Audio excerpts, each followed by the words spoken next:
Suits are copied and mirrored around hotels, and like standard rooms, mine are 3 presidential. No hotel actually calls their biggest suite the penthouse. 7 ocean suites, 8 sunset suites, and 16 seaside suites.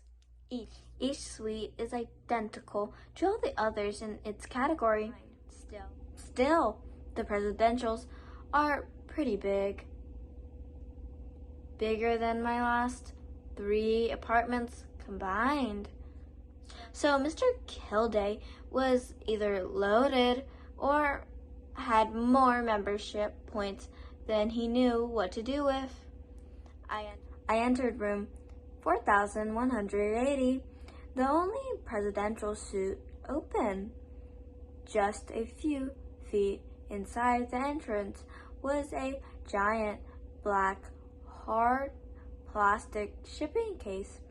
It was over 6 feet tall and standing upright on one end.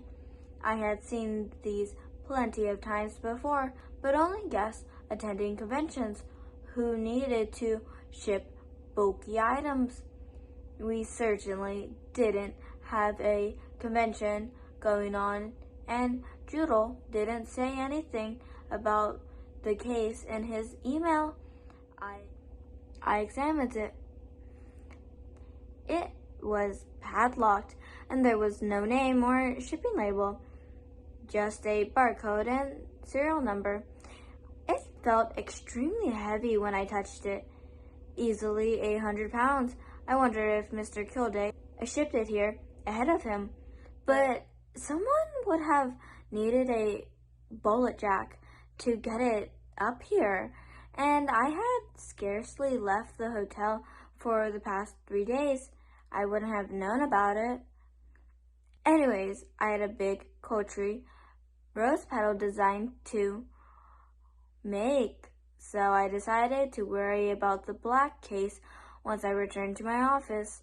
I emptied the rose petals into the satin white comforter and pulled up the image of the symbol again for reference. I spread the petals across the bed and got to work copying it. I worried I wouldn't have enough petals to make the whole thing, but somehow the amount worked out perfectly. I stepped back and looked at it. Something about it was unsettling to me. If I had come back later and seen the bed surrounded by 4 dozen candles and men wearing black hoodies, slitting the throat of a goat on the floor, it would have felt appropriate. I took a pic of the bed for proof that I had completed the request. I'd done a heart shape like this for guests years ago, when I was the front desk agent at a different hotel.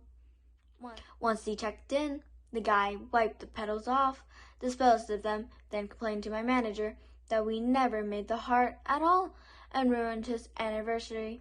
My manager comped his parking, resort fee, and dinner. I learned the hard way to always keep a record of your work. I got back down to the lobby, saw Kat struggling with a guest on the phone, while stood another waiting at the front desk. I walked behind the front desk to help her, and the guest waiting for her had already begun eyeing me. He was 40-ish and 6'4", tanned, with a perfectly edged beard, and had blonde, stick black hair. He wore a charcoal gray business suit with a matching shirt and crimson tie, and designer sunglasses that transitioned from dark to light indoor. Something about him sent chills down my arms and legs, like the air was several degrees colder around him. He was the kind of man I would have gotten tongue-tied talking to just 5 years ago. Something deep in my marrow told me, call it intuition, call it a sixth sense, that this could be only Mr. Kilday.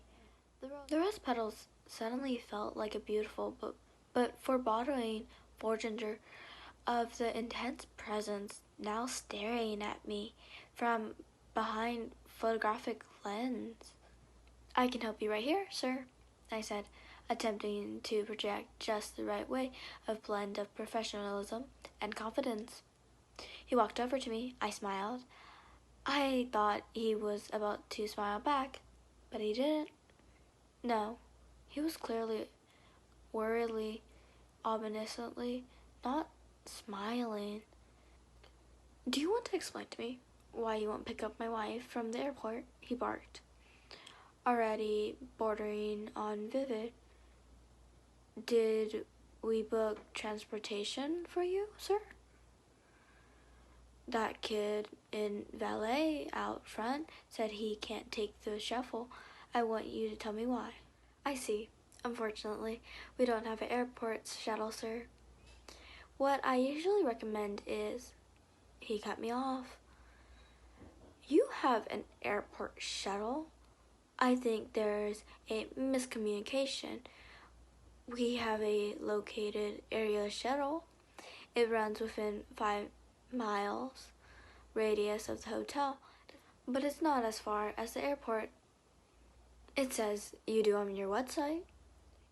I was virtually certain our website said nothing of the sort unless someone changed it without informing me. "Why don't we check the site together, sir?" I told him as I pulled it up and turned out the motion towards him. Sure enough, it was just as I remembered. "Sir, the site doesn't specifically have an airport shuttle. It only says it's located area shuttle." By now, he seemed to be getting it, but his pride was hurt. I could see him weighing his response. "What's your name?" he asked. "Oh, pray," I said, purposely eyeing my name tag. "I'm the guest experience director. Since I have to pick up my wife up myself and we'll both be late, can you at least have a bottle of champagne in my room when we get back? Normally, I hate giving away free shit like that to please people who don't even deserve it, but this time I didn't want to have to deal with him anymore, and I really didn't want to further upset a guy who requested a cult symbol on his bed. I think I can do that." "What's your name, sir?" I asked out of habit, already knowing it is Kild. Wojciech. Sorry, what?" I said, mumbling. Wijciech. His reservation came up after the first few letters. "Yes, I'm sorry, I found it, sir. I'll make sure chilled champagne is waiting in your room when you get back. Is there anything else I can help you with?" He stood there, angrily fidgeting. "No, you've been helpful enough, Aubrey." Then he walked towards the main exit. So I was wrong. He definitely was not Mr. Kildare. Kat smirked and side-eyed me with an approving nod. But then, halfway to the exit, Mr. Wojciech did a 180 and practically stormed back to the desk. "Actually, no," he started, audibly angry and feeling embarrassed. "The whole reason why I booked this hotel was because your site said you had an airport shuttle. I don't care what it says now. I travel all around the world, and when it says hotel shuttle, that's what it means. It said nothing about a renovation either." It actually did mention the ongoing renovation at the top of the homepage, but he didn't need to hear that right now. I stood there deadpanning him while his skin reddened.